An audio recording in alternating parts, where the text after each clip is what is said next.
तो आज हम पढ़ेंगे बायोमोलिक्यूल्स।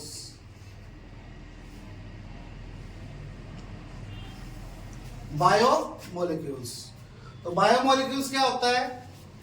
इसमें सबसे पहला वर्ड है बायो और फिर है मोलिक्यूल्स।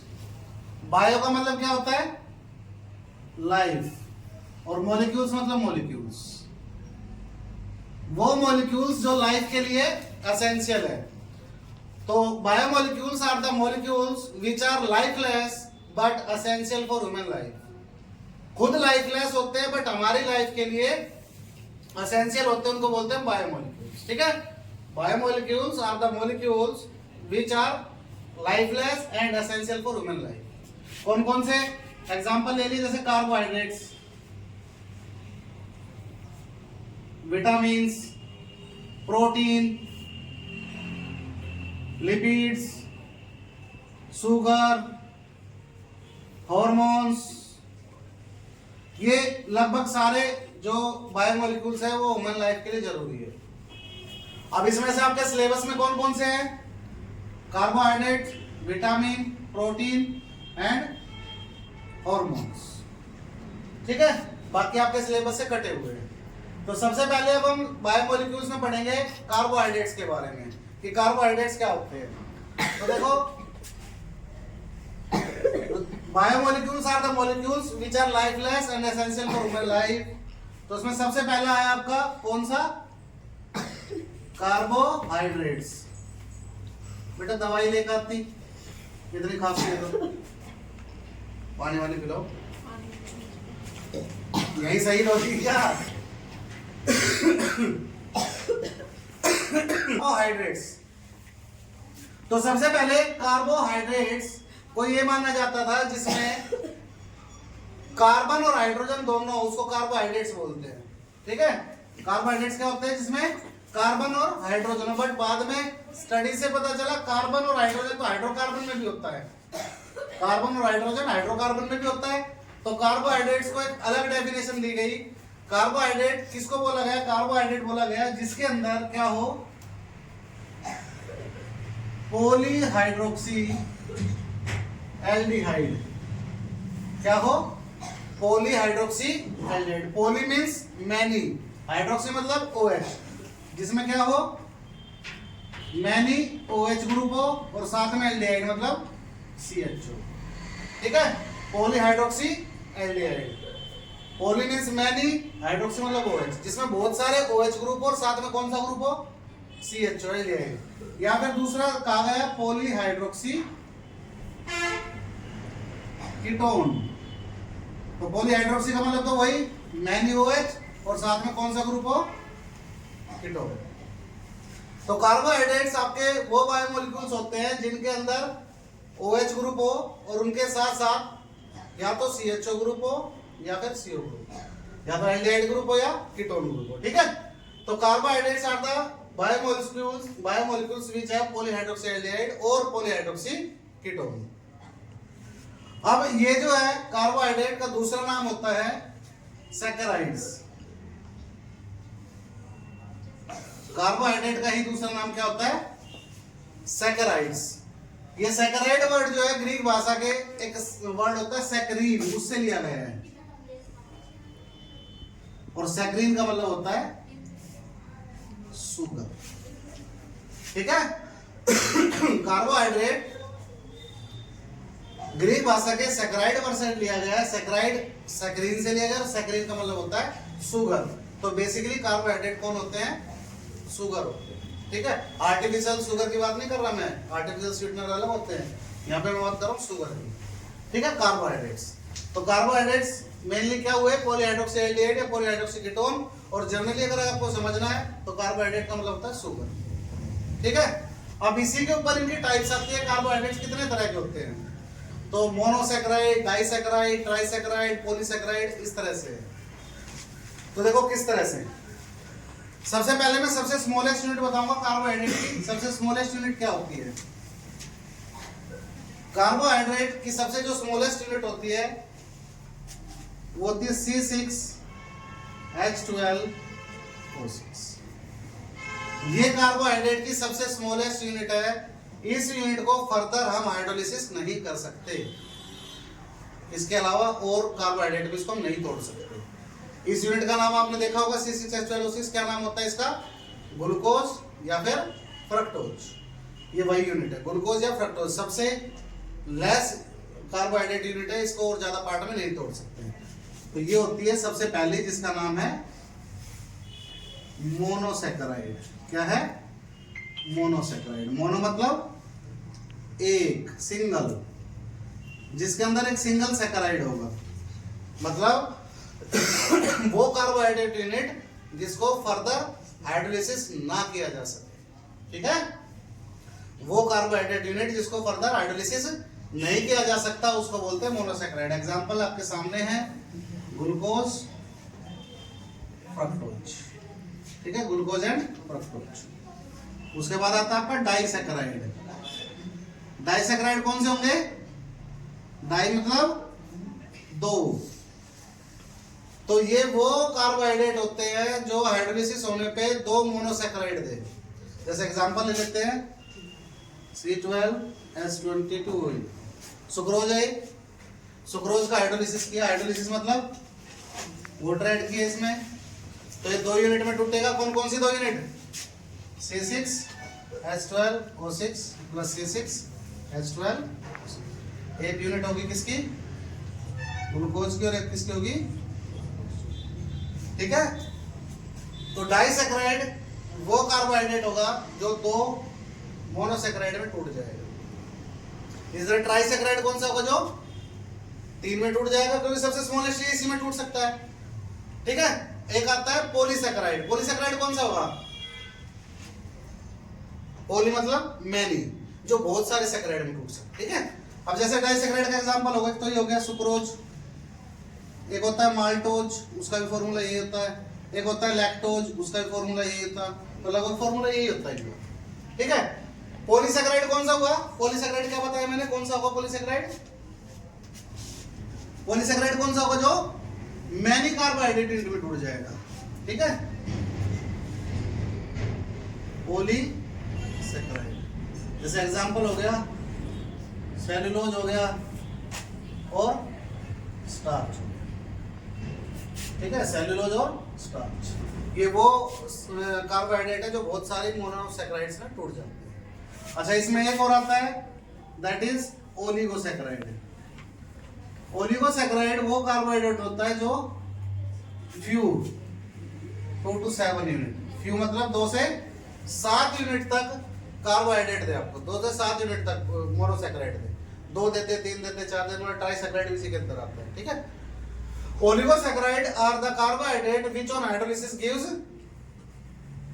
Few monosaccharide unit. ठीक है, तो सबसे पहले कौन सा था? मोनोसैकेराइड, जिसको फर्दर हाइड्रोलिसिस नहीं किया जा सकता।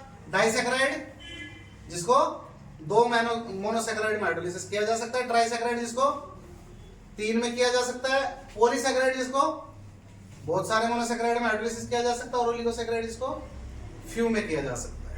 ठीक है, अब इसके बाद हम शुरू करेंगे पहले वाले से, मोनोसैकेराइड्स। और मोनोसैकेराइड में सबसे पहले आता है आपका, कौन आता है? ग्लूकोज। और ग्लूकोज का फॉर्मूला होता है C6H12। ग्लूकोज आपका एक मोनोसैकेराइड है। ठीक है, और ये होता क्या है? ये होता है पॉलीहाइड्रोक्सी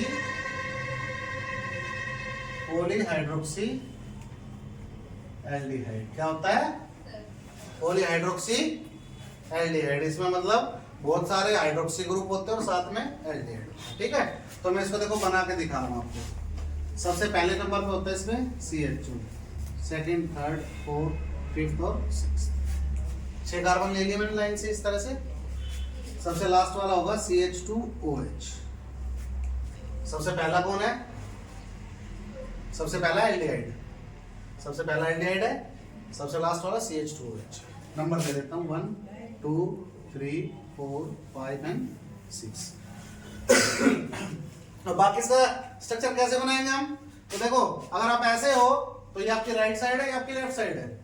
तो सेकंड कार्बन पे राइट साइड में, सेकंड कार्बन पे राइट साइड में रहेगा OH, राइट साइड में OH एंड लेफ्ट में H। हो गया?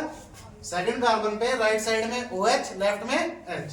तीसरे पे चेंज, चेंज मतलब H OH, ठीक है। फोर्थ में फिर चेंज OH, ठीक है। फिफ्थ में आपकी मर्जी है, जैसे मैंने सेकंड में करा, फिर थर्ड में चेंज किया, फोर्थ में चेंज किया, फिफ्थ में आपकी मर्जी है, चेंज कर भी सकते और नहीं भी कर सकते। अब कैसे? अगर हमने चेंज नहीं किया तो जैसे फोर्थ में OH इधर, फिफ्थ में भी इधर OH आएगा, तो फिफ्थ वाले कार्बन पे किधर OH आ रहा है? राइट में, तो इसका नाम होगा डी ग्लूकोज। क्या नाम होगा?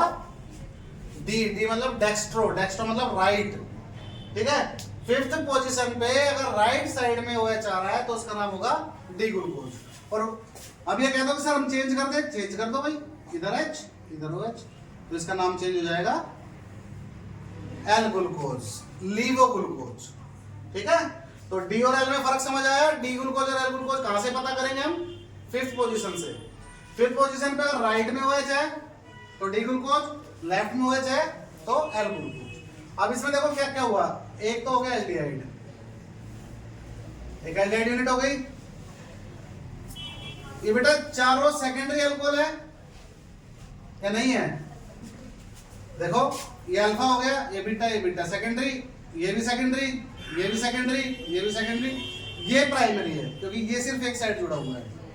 तो एक हो गया आपका प्राइमरी, ठीक है।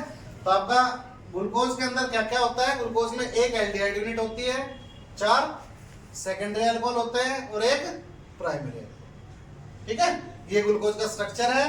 डी और एल कॉन्फ़िगरेशन मैंने बता दी, क्या से? फिफ्थ पोजीशन से पता चलेगी। राइट में OH है तो डी, लेफ्ट में OH है, ठीक है।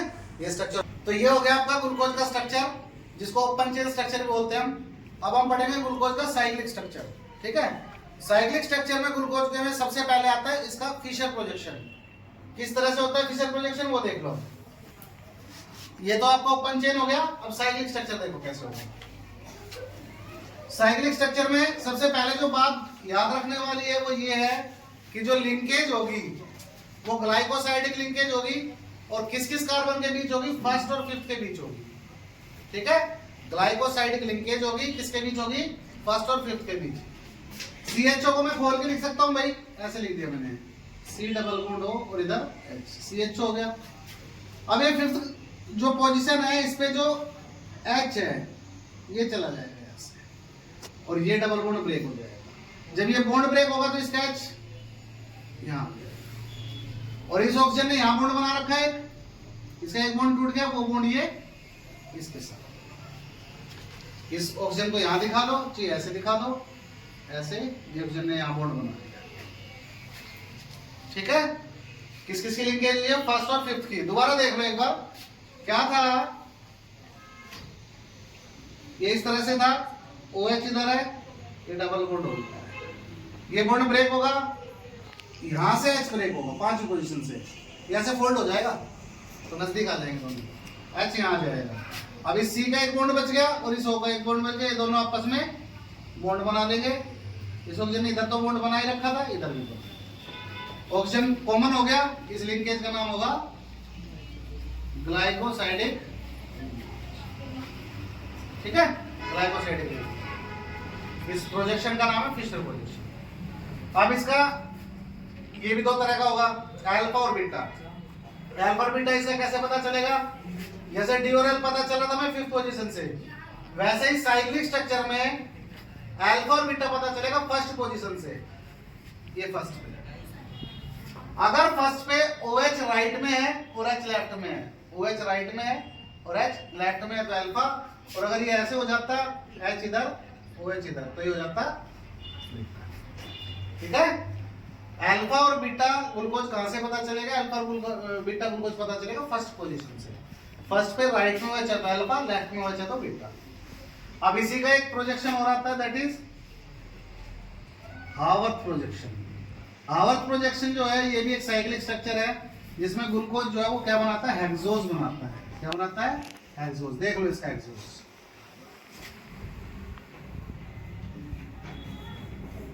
इस तरह से बना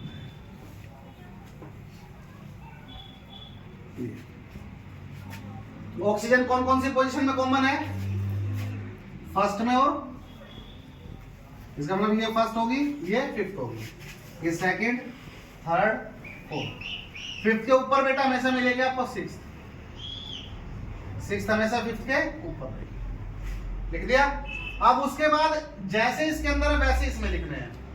जो राइट में है वो यहाँ नीचे आएंगे, जो लेफ्ट में वो ऊपर आएंगे। जैसे बीटा है, बीटा में राइट में क्या है? एच, और लेफ्ट में क्या है? सेकंड पोजीशन पे OH, H, थर्ड पे H, फिफ्थ फोर्थ पे OH, H, और फिफ्थ पे सिर्फ। जो राइट में है वो नीचे सारे, और जो लेफ्ट में वो। अगर ये कौन सा बन गया? ये बन गया बीटा एल ग्लूकोज, है ना, बीटा एल। अगर इसको अल्फा बनाना हो तो क्या करेंगे? सिर्फ ये चेंज आएगा, यहाँ जाएगा H और यहाँ जाएगा H। तो ये कौन सा बन जाएगा? अल्फा और बीटा में सिर्फ इतना फर्क है, फर्स्ट पोजीशन पे राइट में हो जो तो अल्फा, लेफ्ट में हो तो ये आपका बन गया हावर्थ प्रोजेक्शन। ठीक है, ये अल्फा और बीटा दोनों का बना सकते हैं, इंपॉर्टेंट है दोनों। कोई डाउट है तो आप लोग पूछ सकते हैं।